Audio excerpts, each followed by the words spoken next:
Pronto. Gravando. Pessoal, boa noite. Sejam mais uma vez bem-vindos a uma aula de língua portuguesa para a disciplina de português jurídico da Uninasal Maracanaú. A nossa aula de hoje vai tratar de um tema que é um tipo de preconceito que às vezes as pessoas nem sabem que existe na sociedade, que é o preconceito linguístico, ok? Aí o título da aula aí chama A Mitologia do Preconceito Linguístico, porque é o nome do livro que vocês vão ler. Na verdade, do qual vocês vão ler uma parte, certo? O livro que você vai ler é um pequeno livrinho, né? Hoje, mais cedo, por exemplo, quem já acessou lá pelo WhatsApp os dois arquivos que eu mandei, viu que tem um arquivo um pouco maior, né? Um arquivo que trata lá, né?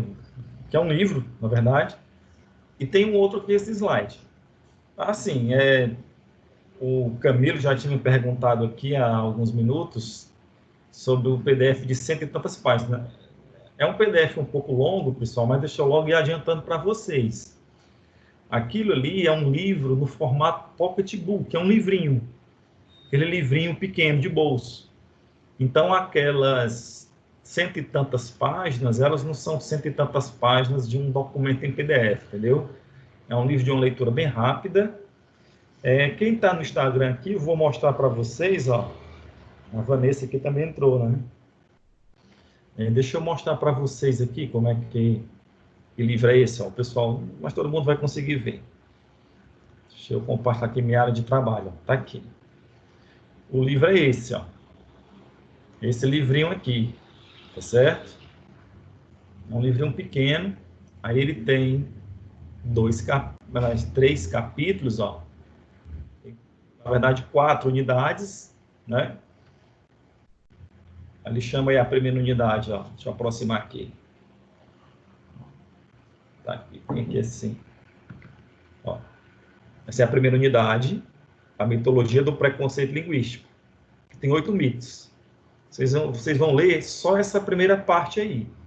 Só até a página 69, certo? Só esse trechinho aí, tá bom? Essa capa aqui é a capa, né, de 2004, que é a capa que eu consegui em PDF, mas a gente tem uma capa também mais atual, que é essa daqui, ó. Mas é o mesmo livro, é o mesmo texto, tá certo? Não muda nada, tá bom? Então vamos começar aqui. Vamos começar aqui, né? Ó. Explicar o que é que eu vou querer desse livro aqui de vocês. Só abrir aqui novamente o PDF, o PowerPoint.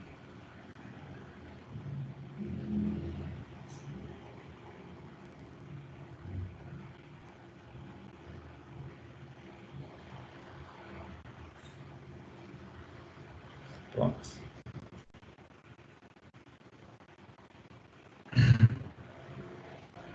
Vamos nós, né?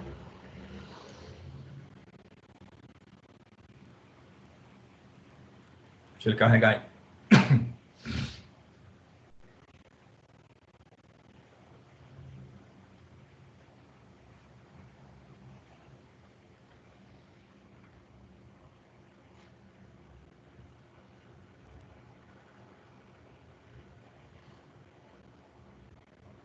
Pronto. Então tá aí.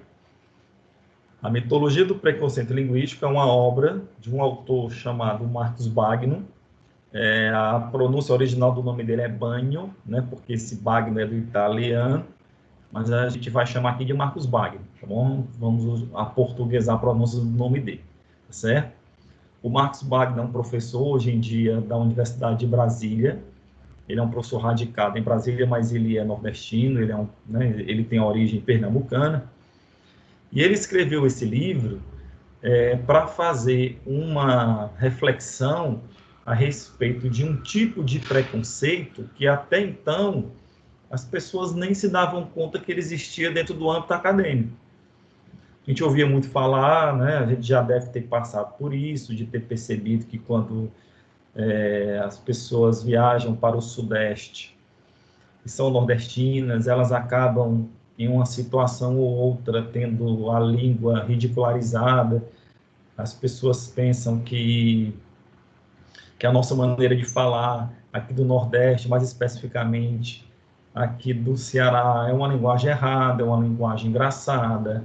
Isso às vezes vai para a TV, vai para o cinema, vai para a novela, né, de uma maneira completamente equivocada. Então, é exatamente em cima desse tipo de pensamento, de comportamento dos usuários da língua, dentro de uma mesma língua, tem, né? Em segregar determinadas formas, em achar que algumas formas são erradas, são feias, que o livro vai tratar, certo? Então, ó, o livro ele é dividido em 4 unidades, como eu falei para vocês, não é isso? A gente só vai trabalhar a unidade 1. Deixa eu voltar aqui para a gente ir aos poucos. Tá vendo? Então, certamente já foi, como o Daniel está dizendo aqui, eu estou vendo agora a minha prima aqui falando. Você pode assistir a aula? Pode, né? Se ainda estiver online aqui, ó. Minha prima Daniela está aí assistindo aí as reflexões do Wagner. Viu? Qualquer coisa tu ajuda aí, viu, Dani? Pois é, o Daniel está falando. Certamente São Paulo. Eu não queria falar São Paulo, para não parecer assim também preconceituoso. Mas normalmente é em São Paulo que a gente percebe esse tipo de atitude, né? De você ser taxado, às vezes, por uma região que você é, ou até mesmo, né, por um tipo de expressão. E até nós, fortalezenses, cearenses, às vezes, a gente acaba aceitando, né, esse tipo de verdade, tá bom? Então, assim, ó, o Wagner dividiu a primeira unidade aí em 8 mitos, o que ele chamou de mito, tá bom? Aí eu vou apresentar para vocês aqui quais são esses mitos, tá certo? E vocês vão depois, não é? Eu estou até pensando aqui, né, como é que eu vou fazer isso daqui. Se eu mande para vocês uma atividade por escrito, ou se a gente faz uma atividade oral, né, de você fazer essa resposta em forma de vídeo, né?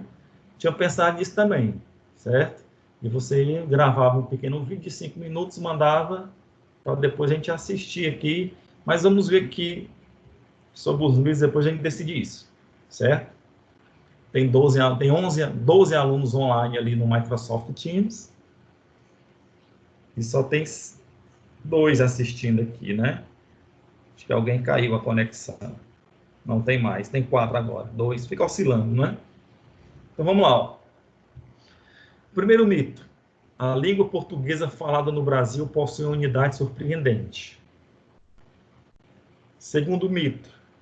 Brasileiro não sabe português. Só em Portugal se fala bem português. Terceiro mito. Português é muito difícil. Quarto mito. As pessoas sem instruções falam tudo errado. Quinto.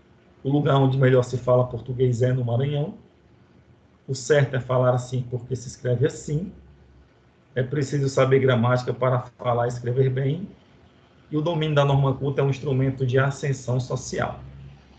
Então, foi exatamente em cima dessas 5 afirmações que o Marcos Wagner sustentou toda a reflexão da sua obra, certo?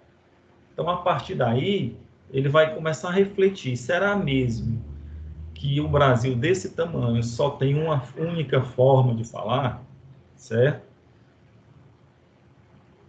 De onde é que veio isso? Né? Quem é que criou, né, essa ideia de que a nossa língua é única? Até onde isso é, por exemplo, prejudicial para a educação, é prejudicial para os falantes de uma língua, certo? Aí eles falam da questão do brasileiro não sabe português, só em Portugal se fala bem português. Aí, se você perceber, o mito 2 parece um pouco uma extensão do mito 1, Porque há quem pense que a maneira correta de falar é a do Sudeste. Aí, quando parte para uma perspectiva maior, mais nacional, aí você já encontra uma outra forma, né, assim, que se considera ser a correta. É isso? Ó. Então, você vê aí que essa questão de você achar que há uma língua correta, ela é muito recorrente, tanto no âmbito local, porque as próprias pessoas que moram na capital acabam achando que a maneira de quem fala no interior é uma maneira errada, é uma maneira feia, é uma maneira equivocada, né? Ó, lembra muito aquelas questões colonialistas, né? De a gente sempre achar que tem uma forma melhor, né, de agir, de pensar, de se comportar do que a nossa. E isso acaba se replicando na língua, tá bom? Então, o mito 1 e o mito 2, assim, né, são questões bem reflexivas, certo? Que aí, né, nesse momento eu vou apresentar para vocês e quero que vocês depois, né, me enviem, né, isso daí, né, as reflexões que vocês têm a partir da leitura. Aí ele continua aí, ó, português é muito difícil. Quando ele fala que o português é muito difícil, propositalmente ele usou só o verbete português, porque quando eu falo em português, a gente fica ali entre... A gente fica sem saber se ele está falando do português, o idioma, né? O sistema de signos, que é falado por toda a comunidade linguística que fala português, ou se ele está falando apenas da gramática de língua portuguesa, que a gente normalmente aprende a descrição dela na escola, ok? Ó?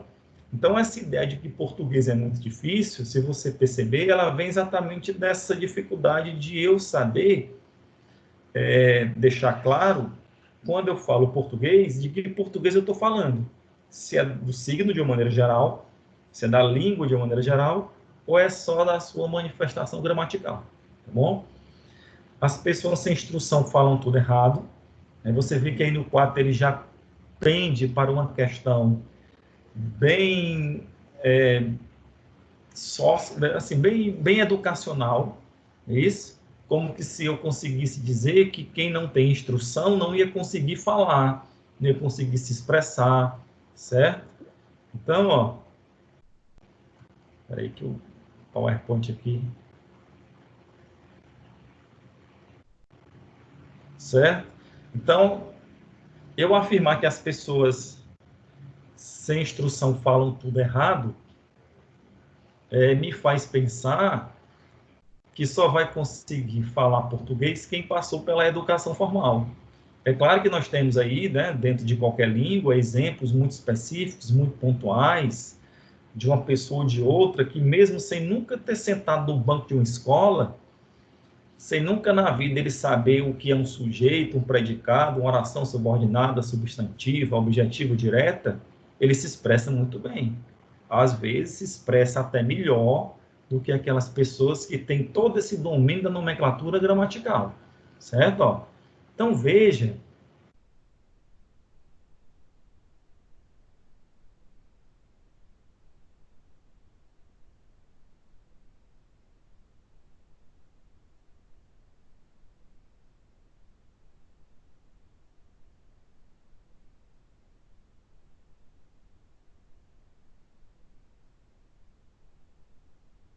dependendo do motivo, nunca ter entrado em escola, ou até mesmo, né, estar dentro de uma escola de má qualidade, não ter acesso, né, à língua, certo?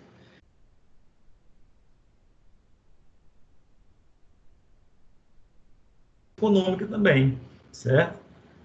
Porque embora no nosso país a educação fundamental ela seja lei, né, todo aluno em idade escolar, do primeiro ao nono ano,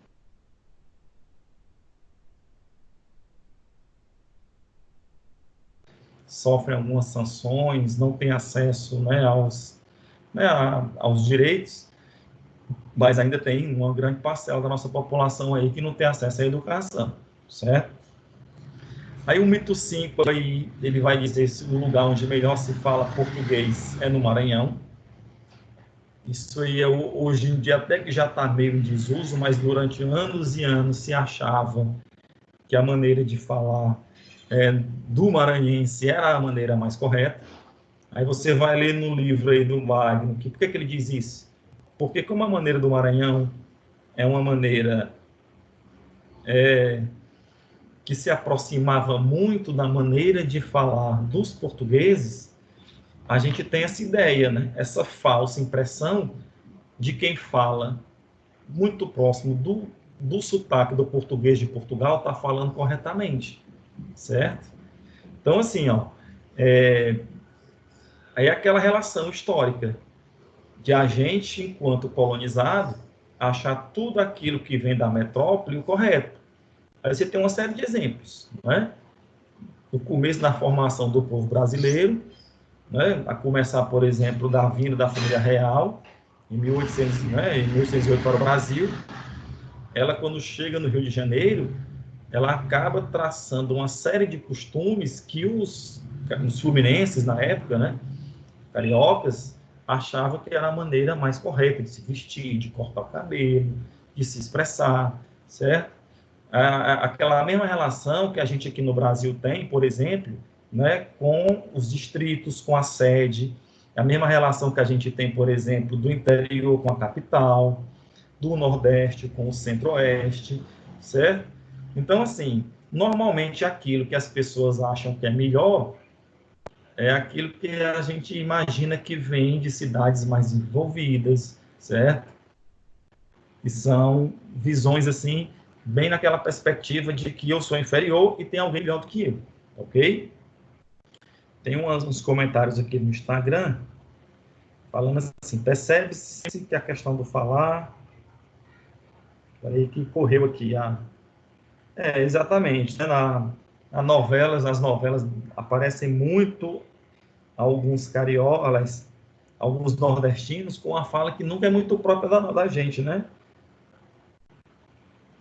Pronto, aí Camila também falou que tem gente do interior que nunca entrou numa escola, mas comunica bem, né? Tem, né? Tem muito exemplo assim, né? Você pega, por exemplo, o Patativa do Assaré, né? Que é um grande poeta estudado em universidades na França, não tem essa educação formal, certo? Assim, ele não era analfabeto, até porque ele escrevia, mas ele não tem aquela educação que a gente teve aqui de, né, fazer fundamental, médio, faculdade, mestrado, doutorado, mas é um grande poeta, né? Gente assim, às vezes que se torna político, né? Tem uma fala, se expressa bem, certo? Então tem muitos exemplos aí, ok? Ó, exatamente, o Jefferson está falando dos estereótipos, tal. Vamos aqui, depois a gente faz os comentários aqui. Eu vou tentando aqui, na medida do possível, ir correndo aqui a barra do Instagram, certo? A gente estava exatamente falando do mito 5, né? Então, assim, só para a gente ir revisando, ó, o mito 1 e o mito 2, eles são muito ligados. É isso porque estão exatamente nessa perspectiva de tentar uniformizar um padrão de fala. E nós vimos nas primeiras aulas que o conceito de língua ele se sustenta exatamente no o Tiririca, falou Tiririca, né? O Tiririca também, né? O Tiririca é um palhaço, né? Mas é um exemplo, né? Tiririca é um exemplo, certo? O Lula é um exemplo, né? Alguns prefeitos de interior aí, às vezes são grandes, são exemplos, né? Mas enfim, o 1 e o 2, não é? Como eu estava dizendo, a gente falou nas primeiras aulas que o que sustenta o conceito de língua é exatamente esse sistema de signos que é falado por uma comunidade, mas cada cidadão dentro daquela comunidade, a depender, a depender da sua formação, da sua idade, do grupo a que pertence, ele vai realizar essa língua de uma maneira diferente. É daí que nasce aquela perspectiva de variação linguística, certo? Então, ó, peraí, o pessoal está falando comigo no chat, eu não estou conseguindo ver aqui. Espera só um minutinho. Peraí. voltando aqui no Instagram, voltou. Eu não estou conseguindo visualizar as mensagens do chat. Deixa eu apagar isso aqui. Eu tinha escrito um negócio aqui, deve ser isso que está atrapalhando. Alguém falou assim, o mito 3 não tem nada a ver, né? É como eu tinha dito, né? O mito 3 é porque quando ele fala português, ele não deixa claro o que é, né? Se é a língua ou se é a gramática da língua. Inclusive, quando você estiver respondendo as questões, né, você vai ver, assim, que eles, embora nasçam, né, de um mesmo, assim, de uma mesma fonte, mas são conceitos distintos, certo? Então, ó, as pessoas sem instrução, onde elas falam português é no Maranhão. O mito 6, o certo é falar assim porque se escreve assim. Aí a gente parte para um outro tipo de variação linguística, que é a do modo, não é? Alguém aqui já deve ter ouvido alguma vez na vida aquela história de que a gente só sabe escrever bem se você ler bem, se ler muito, né, e tal, e vice-versa.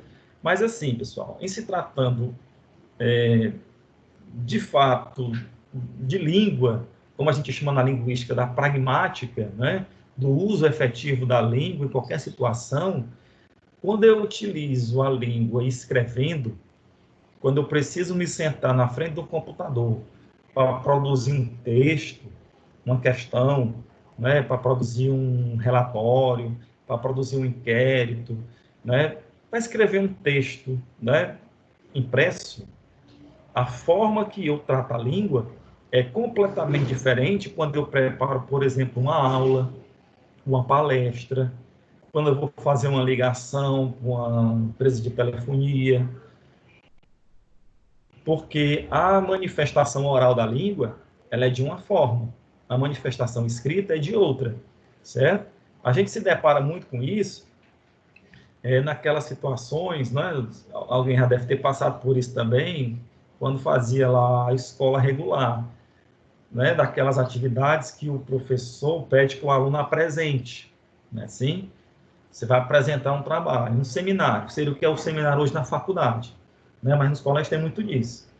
Aí vai lá, junta a equipe, 5, 6 alunos, bota um cartaz, não é isso? Aí os mais tímidos seguram o cartaz.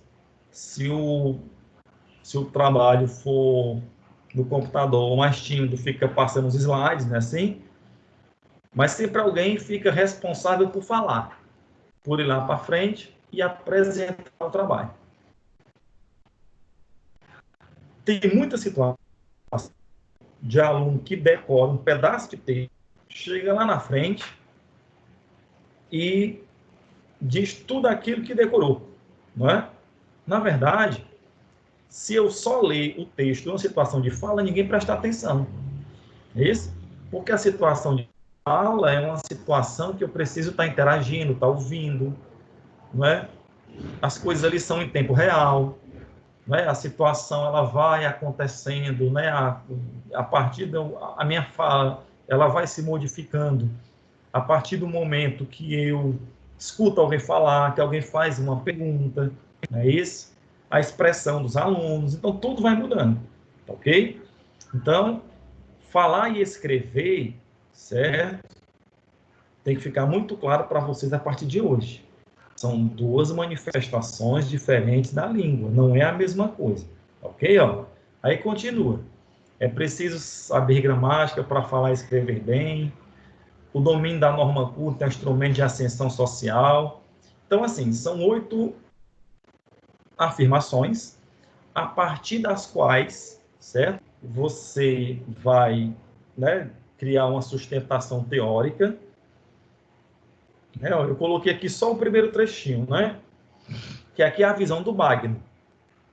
Para o Marcos Bagno, as informações que estavam lá atrás, elas são informações preconceituosas. O que é que você vai fazer agora? Você, enquanto aluno, os 14 alunos que estão online aqui no Microsoft Teams e os 6 alunos que estão online aqui no Instagram, certo?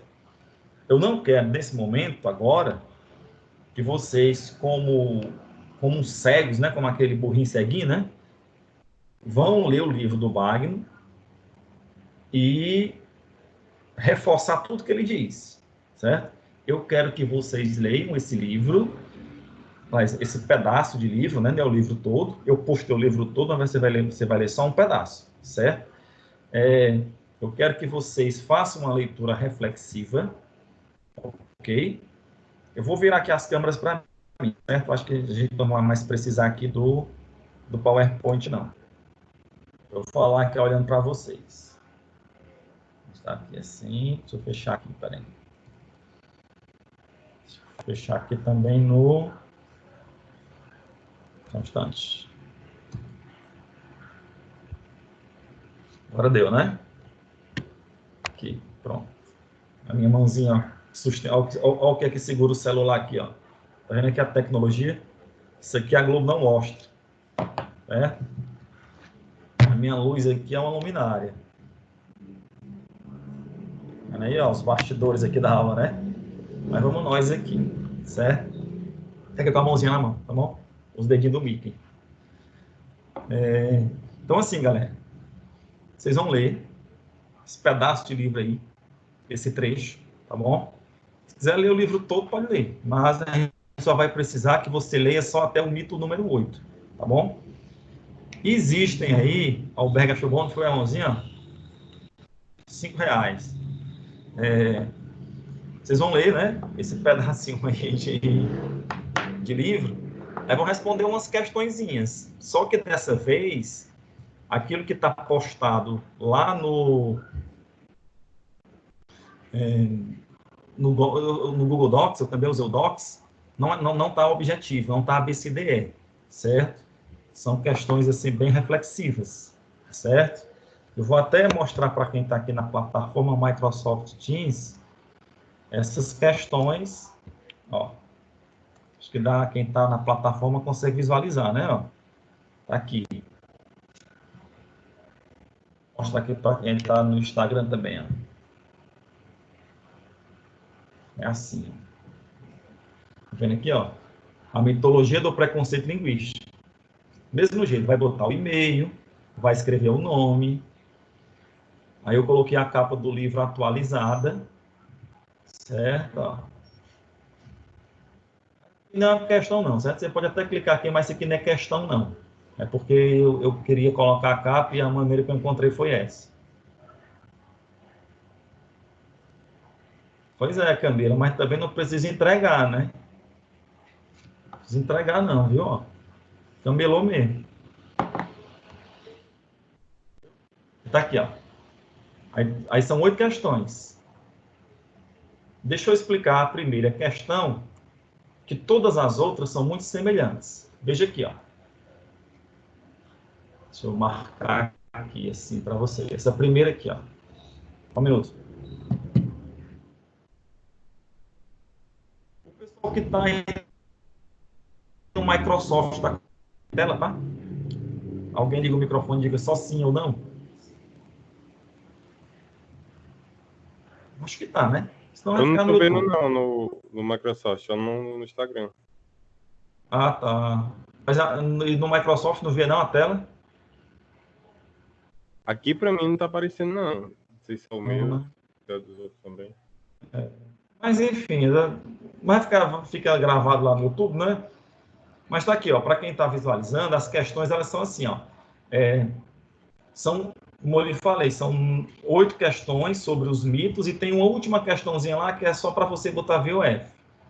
Mas em cada questão, ó, tipo essa daqui, ó, a língua portuguesa falada no Brasil possui unidade surpreendente.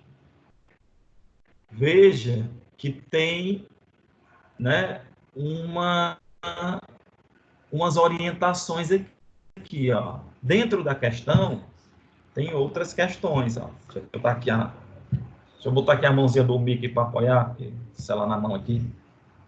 Fica parecendo câmera de documentário se mexendo, né? Aqui, ó.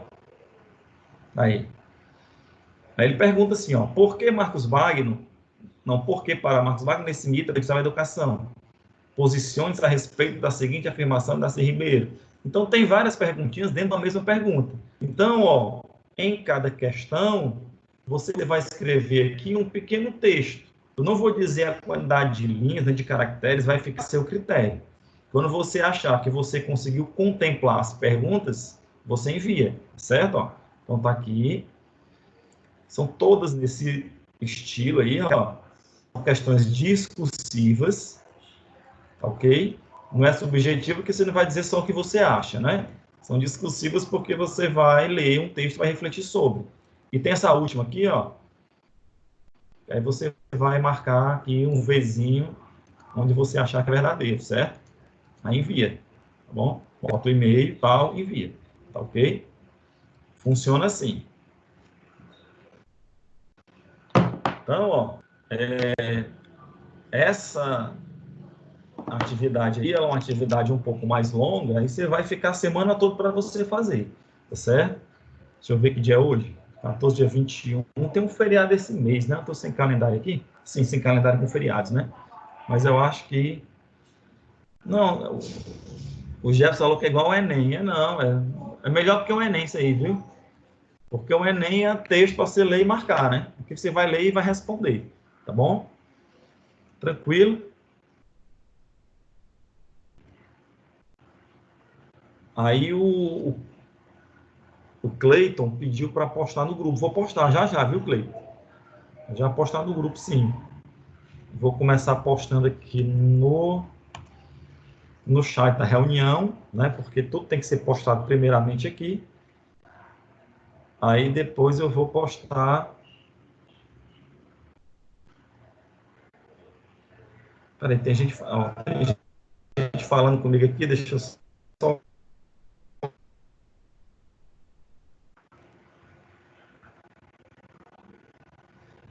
Muito lá.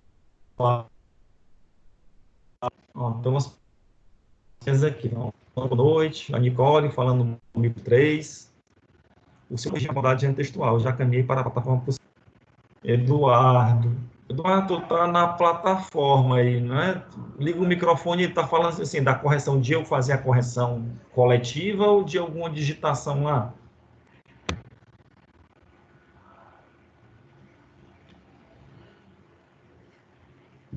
O Eduardo fez uma pergunta aí.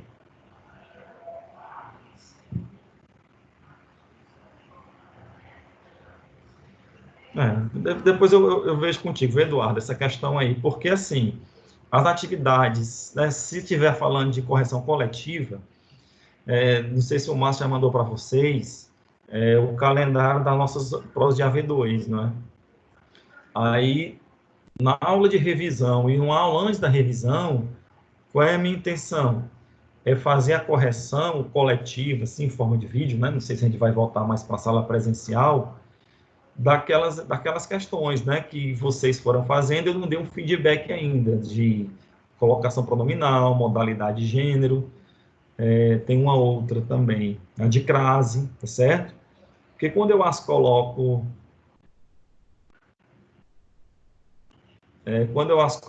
no Google Docs, ali, naquele formato ABCDE, para você, né, exercitar e ter um retorno imediato quantitativamente. Mas eu vou fazer essa correção, relembrando, tá certo? É isso mesmo, viu, Jefferson? Você vai ler até o mito 8, vai responder as questões e pronto. Simples assim. Tá ok?